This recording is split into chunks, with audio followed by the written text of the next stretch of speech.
Now, all right, ladies and gentlemen, my name is Larry James. My company is Speak with Larry, no spaces. And today we have a guy by the name of Kash. Kash, pronounce your last name. Mehdi. Mehdi, Kash Mehdi. Okay, so I'm going to read a brief bio about Kash. It says, connecting people through data. Kash brings deep international data governance experience working with customers across various industries. He continues to support data governance at his current position at Informatica. Did I pronounce that right? That's correct. Okay. Previously, Kash worked at Calibra. Is that right? That's correct. Okay. Where he started as the fifth member and leading a global advisory team to drive data governance adoption for customers and help guide the company through milestones, including double-digit revenue growth, customer acquisition, and market leadership. He also held a research role at the bioinformatics division of UAMS and designed an ontology-driven quality framework supporting cancer research. Kash also has a master's degree in information quality from the University of Little Rock in collaboration with MIT and a bachelor's in computer science from India. So with that, I'd like to welcome Kash to the show. Welcome, Kash. Thanks so much for having me, Larry. Great, I appreciate you showing up. Okay, now the industry that you're in, I'm not really familiar with that. Could you explain a little bit more about that? It's really the technology industry. So the company I work for, Informatica, so we sell software across the board, across multiple industries. Mm-hmm. And we help companies understand the value around data. So we help them move data from different applications. We help them clean the data they have and also govern. So my area is data governance, which is about helping organizations drive value out of data, ensuring data is good meaning, good definition, and also fit for purpose for a broader community. Interesting. Yeah. Okay, so what type of clientele would normally require that type of business? It's usually could be anyone part of any industry. Typically someone who has a need around regulatory compliance, where regulators might come in and ask them, hey, how are you protecting information about customers or the products that you offer? What is the quality of data that you store about them? So one is highly regulated industries, but also, insights and analytics is another area within any industry. Organizations have insights and analytics function. That's where right. They're focusing on data to create value. So how does that translate into real world? Mm-hmm. I could give you an example of an automobile customer that I was engaged with. So if you own any car, you usually go to their shop and one of the agents, looks at their iPad, they put in the VIN number of the vehicle. And then the iPad shows them like, oh, this customer needs so-and-so services and offers or things that are due on the car, right? Mm-hmm, mm-hmm. So behind that, there's a massive amount of data about, customers' buying habits, the products that these companies sell, the automobiles. So the analytics teams focus on driving relevance around, hey, how do we understand our customer needs and be more proactive about it? So predict a customer behavior. So that's another area that an organization might focus on. And then there's another component called digital transformation, where companies sometimes have a requirement to digitalize their content, right? The data they own. Okay. So they're usually lifting and shifting data to cloud.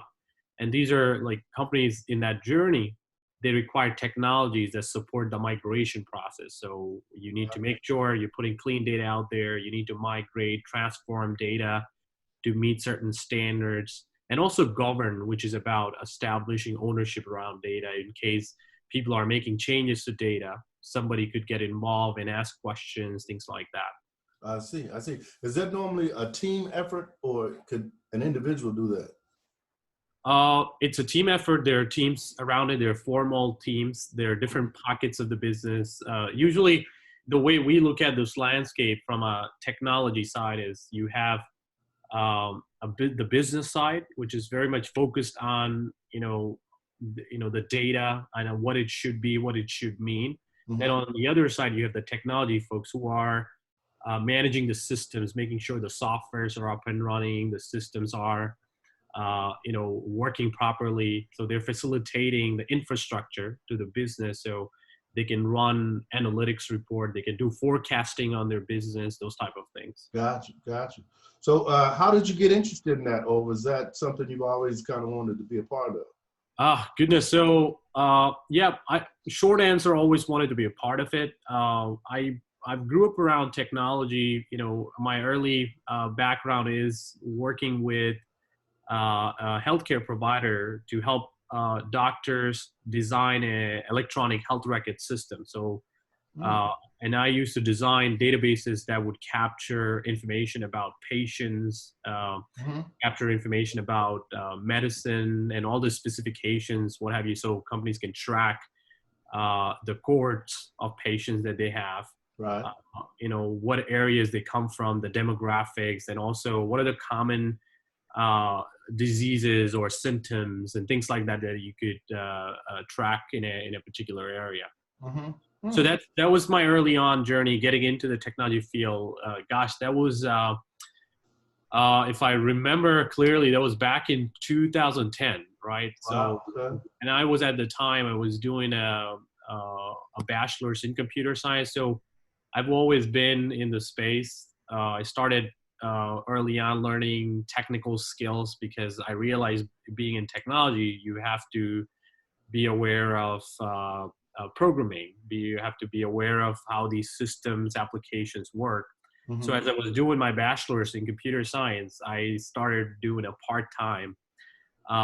It's a funny story because I was back in India at the time, and I would go to college during the day Mm-hmm. and then work for a company called Earthlink. And you might have heard about Earthlink, the dial-up.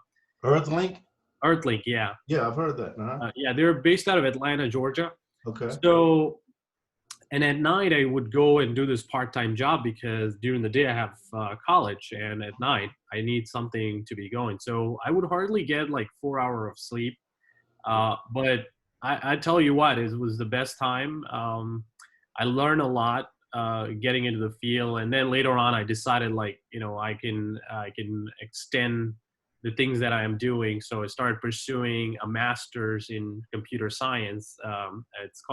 It's a program out of UA Little Rock in collaboration with MIT, where they have a unique program that's called a Master of Science in Information Quality. So, and then from there on, I started working with a cancer research institute.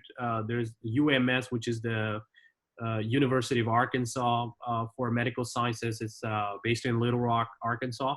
Okay. So then I used to work under the bioinformatics division, designing ontologies and stuff. So the project that I was on was it's really interesting, right? So you're helping computers comprehend things the way human beings react to things. So, for example, one of the challenge in cancer research is there are a lot of people who are doing research on specimens.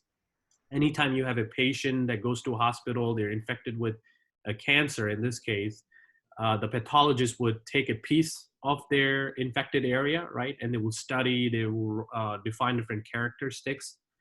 And think about this: different pathologies across the U.S.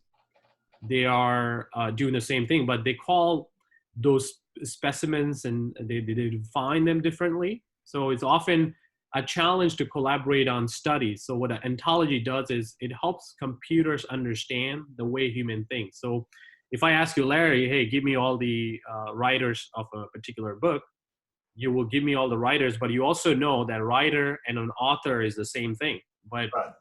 to make computers understand the same, it's hard. So what ontologies do is you create a data model where your class A is same as class B.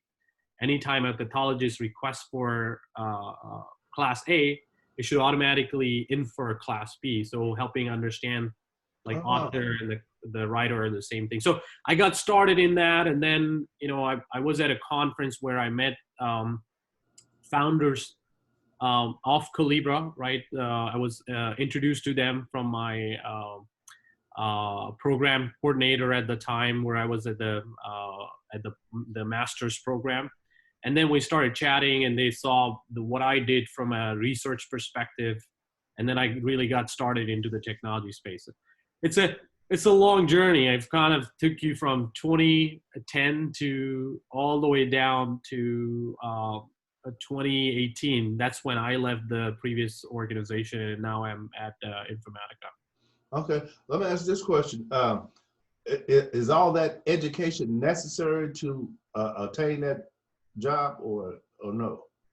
I would say it definitely acts as a catalyst for you to be aware of what's going on in the field. Because what I found really helpful was the program really gave me exposure to different technologies that are out there. Mm-hmm. Like at Informatica today, we not just do data governance, data cataloging, data quality, master data management.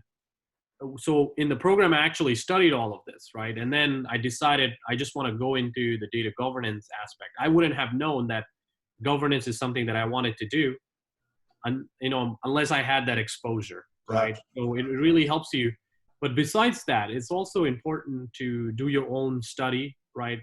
Because you got to have the passion of learning about technologies. What are these companies doing? How are they, how are they creating these technologies that transforms the world? Like, the best cars that are out there, the best technology out there, like even like the Zoom that we are talking on, right? Mm-hmm. Before COVID-19, this wasn't possible, right? People were using WebEx and all these services, but we see, like even today, we see a lot of people showing up on videos and stuff, Mm-hmm. right? So I see we're transforming. So I've always been intrigued by that. Gotcha. Now, the reason I ask about the education is because, like the next generation coming behind you, they're kind of being saddled with a high school debt, Right. And that's kind of like, a lot of times they will never be able to get out of that debt, because some of that's $200,000 or $300,000, and you're really educated, but you're not educated in the sense of generating money. You have to work with someone else to make money, So a lot of times those jobs are not really available, but you have, a master's or sometimes even a doctorate degree, but you can't pay your student loan off, So how does that work? Yeah, no, that's an interesting point, because if I look back, a lot of what I've done is, definitely these institutions help you and help you accelerate in that journey. Mm-hmm. But I'll also spend a quite number of hours enabling myself. So I would go on YouTube, because a lot of this content, like learning Python, the programming language, Right. I didn't learn that in school. I self-taught myself. Oh, okay. There are a lot of videos out there online. There are a lot of free things, right? Mm-hmm. It's about making a habit. And also the way I look at the institutions is they give you a system to get yourself up to speed with any given subject, right? The usual order is you go into a class, there's somebody there who is explaining to you about what a subject is, what are the things that you need to be aware of, and then there's a test, there's a final exam, right? And you get a degree. Gotcha.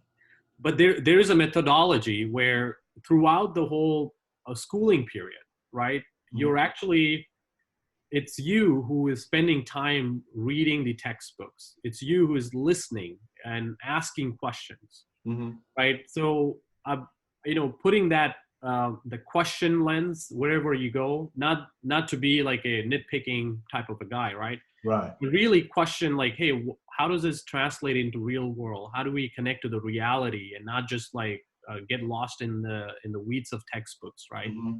Asking questions, that has helped me a lot beyond being in school, but just in real life, like my own time and learning things on my own and stuff. So I would encourage anyone out there to really start somewhere, pick just one thing and focus, right? Because it's easy to get into a trap of, like, just an example of programming. when I was learning Python, I had some friends tell me like, hey, learn Java as a language, or learn this programming language, or PHP, HTML. There's people come in with a lot of these suggestions, but it's you who's going to ask why I'm going to learn this, right? And what Mhm. is that that's going to help me? So that's really a key beyond that. Right. Were you influenced by someone? Did you kind of have a mentor, someone that you were kind of following in their steps along the way, or how did you just, were you like walking a path or creating Right. a path on your own? Yeah, it's a. You're gonna laugh with this my motivation, right? So Okay. I grew up in India, right? So Okay. I grew up watching Hollywood movies, right? And in India, you have like the city I come from. It's Hyderabad. It's a city of 10 million plus people, right? It's populated, right? Wow. Right. But also it's highly competitive because there are many folks out there that who wants the same thing, right? Only a few can make it because of the competition. You know, you have to be really prepared. You have to write your exams and whatnot, right? Mm-hmm. I took a lot of inspiration from watching movies where there are actors talking, you know, walking on Wall Street. They're talking about, oh, I'm Oh, going to change the world. You know, it's very inspiring to see and watch you know, movies take inspiration. And I always thought, even like long before I made it to Wall Street, because I spent 5 years on Wall Street working for Calibra. okay. Um, so I always had this dream: I'm going to go to New York City and I'm going to be there working on Wall Street. And every time I watch something, and there will be a scene that will show, you know, Wall Street people wearing their snazzy suits, Right. hats, cigar in their mouth. Not that I'm a smoker, Right. but it's always had a attractive appeal to it. Mm-hmm. So that was my inspiration. Like, hey, I gotta go, you know, look at these things myself. One of the movie that I actually really got inspired by was The Pursuit of Happiness. It's one of my favorite Okay. movies, Uh-huh. So where he when you makes it. first got to New York, did you feel that way that you know that you would thought you would feel once you got there? Yeah, it was. I still remember my first day when I got the job offer from Calibra. Mm-hmm. I drove all the way from Little Rock, Arkansas, nonstop to New York City. Wow. I took a 1 day break, so then I slept for another 15 hours. But then the next day, I decided I gotta go check out, and it says, and I start Monday, and I'm Mm-hmm. already in New York on Saturday. So I made it. I slept the whole Saturday, and Sunday I take a train. First, the bus from where I was, because I first landed in Jersey, and then I had to go into New York City and figure out where I was going to be. Right. So I took the train all the way down to the South Ferry stop in downtown New York, Mm-hmm. which is right close to Charging Bull, right? Okay. And then I went there, I walked there, and believe it or not, it's the same feeling. Like, you know what Will Smith, you know, you see Will Smith in The Pursuit of Happiness, right? Mm-hmm. You know how he's feeling. He's like, you know, he's just feeling the thing, right? Right. So Right. Right. I felt that. I saw, I you know, I sat on a curb, and I looked at people like who were at the Charging Bull, because there are always a lot of tourists out there. They're Mm-hmm. taking pictures and stuff. And I just sat there and I just watched, and it was the most beautiful thing. It's That's like amazing. I made it, and I couldn't believe it. Like, I'm here. Uh-huh. I'm still thinking like, oh gosh, is this real? And I'm also thinking about tomorrow. I'm gonna be here. I'm gonna start working. It's the Mhm. best feeling ever, Wow. which That's amazing. accelerates. Like, hey, I'm gonna work hard. I'm gonna do best. Like, these are all the thoughts that are coming in your mind, right? Mhm. You know, everything that you have learned now, it needs to be put in place. It needs to be operationalized, if you will. Right. Right. Let me ask you this: did you grow up a single child, or did you have a big family, or how was that for you? Yeah. So coming from India, I come from a big family. We had a joint family. Yeah. So I was always, you know, surrounded by or supported by, you know, my grandmother. Mm-hmm. my parents, my siblings, if you will. Right, We're right, pretty a big family, and also my uncles, my aunts, right? So typically the culture of India is like you are with the joint family. One thing I told you, when I came to the US, I missed that a lot because now I'm taking this journey on my own, right? right, right, As you go on that journey, you're also questioning, like, hey, you're doing this all alone. I know, although you have friends, you catch up on phone and stuff, but you're in New York City, right. and you start to question, like, you start to realize, like, oh, this is real. You got to work hard. And it's also the feeling of being grateful, like, Mm-hmm. gosh, I'm here, and I want the best for my family, best for my siblings, right? So I always had that motivation in mind, like, I want to set an example for my Right. family, because coming from India, there were a lot of expectations, like, because I was one of the first ones to make it to the US, Mm-hmm. first ones to complete a master's degree. Wow. So there are a lot of expectations as well. Absolutely. So do you feel like you carry that pressure pretty well? Because it's kind of a pressure, right? I don't look at it as pressure. I think I look at it as motivation. So every time I'm tasked with something, even at work, I Mm-hmm. look at it as, hey, I gotta, it's, do the right thing. Like, always, my dad told me, like, always do the right thing, say the truth, so you don't have to create multiple versions of the same Right, thing, right. lying about things and stuff, right?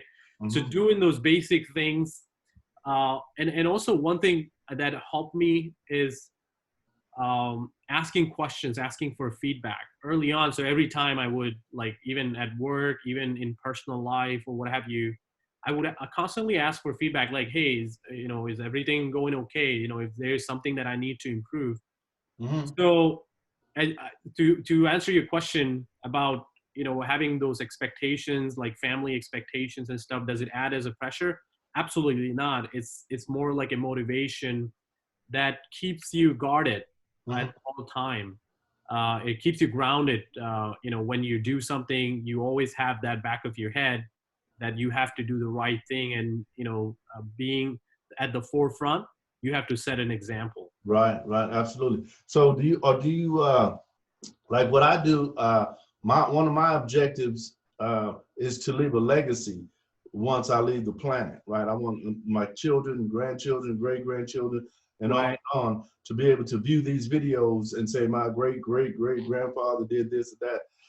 Is that kind of conscious in your mind, or are you still pretty young with that?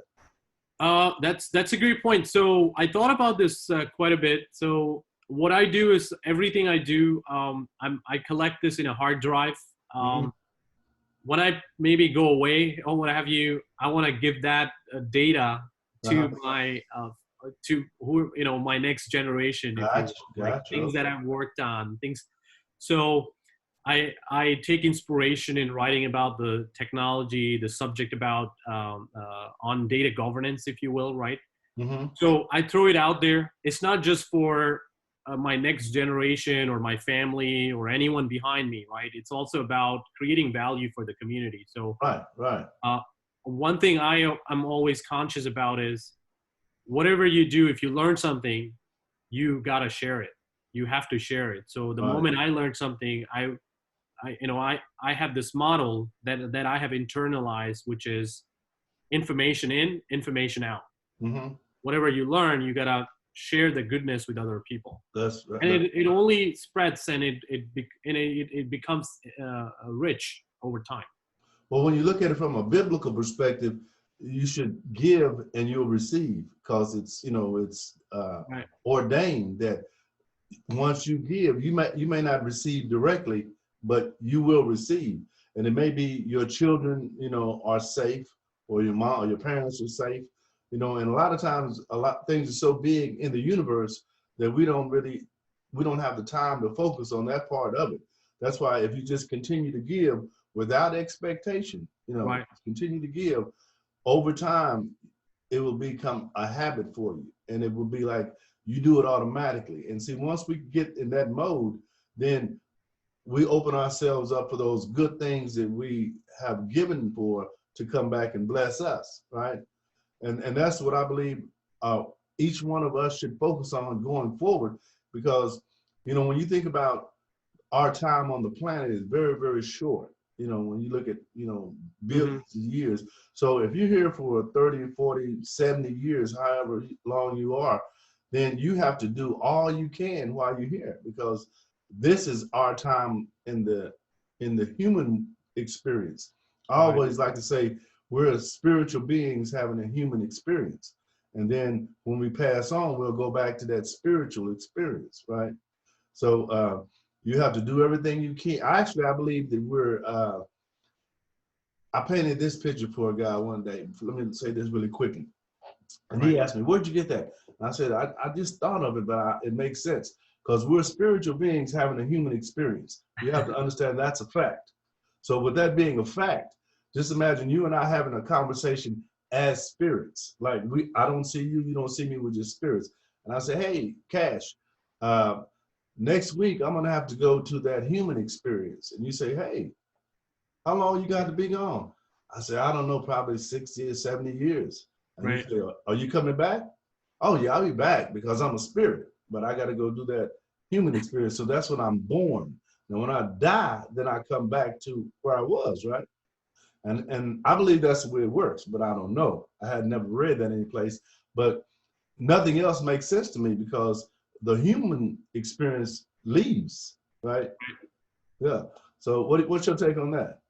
You Yeah, think? no, I actually see that, you know, sometimes when life gets hard, I do think about that the world is temporary, right? And you Uh-huh. see sometimes you're faced with stressful situations where you're faced to deal with someone you don't want to deal with, you know, whether it's a partner, whether it's someone who's your boss, or a Right. coworker that you don't like, or Right. somebody who is a neighbor, right? So in all aspects of life. So when life gets hard, I think of, this is not permanent.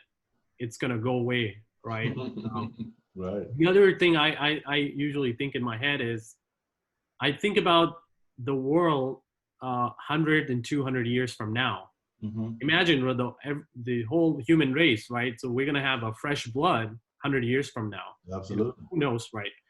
People can live longer than 100 years, but 200 years, it's going to be fresh blood. There will be all new human beings, right?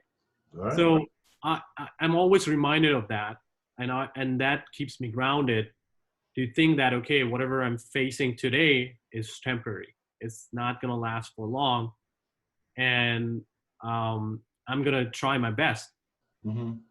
Also, the big takeaway for me there is, nothing is personal. You know, it is personal when your family is involved in, and you know, today it's about emotions, tomorrow, you know, it's different, right? Mm-hmm. Maybe you have a stressful situation. You know, sometimes you see like the other people, like neighbors fighting on things or what have you, right? um, so it goes away over time, and I have seen that. Even like I have experience in work culture. I had a coworker tell me like, oh, I absolutely hate my boss, and then they actually were very patient, and later we both realized like that person is going to leave the organization. Mm-hmm. So they have outlived that person, right? But you know, my advice there was like, you know, just do what you are here to do, right? Mm-hmm. Right. Ask questions, learn as much as you can. The model is learn as much as you can. Right. And I see that as, even in my career, like if I'm not learning at a place, it's time for to try something new, right? So Wow. Wow. that's always another a decision making gear, right? Mm-hmm. Where you have to realize like you're in a place you're always comfortable, right? You have to challenge yourself. So that's another thing that I think about a lot, driving change in myself. Great, great. Because we could always add new skills, you know, and Absolutely. that's something that's one of my favorite subjects is personal development. We should always be working on becoming better who we are, right? Right, right. And that's you don't need really, like you said, you got YouTube, you got Google, if you're, you know, Yeah.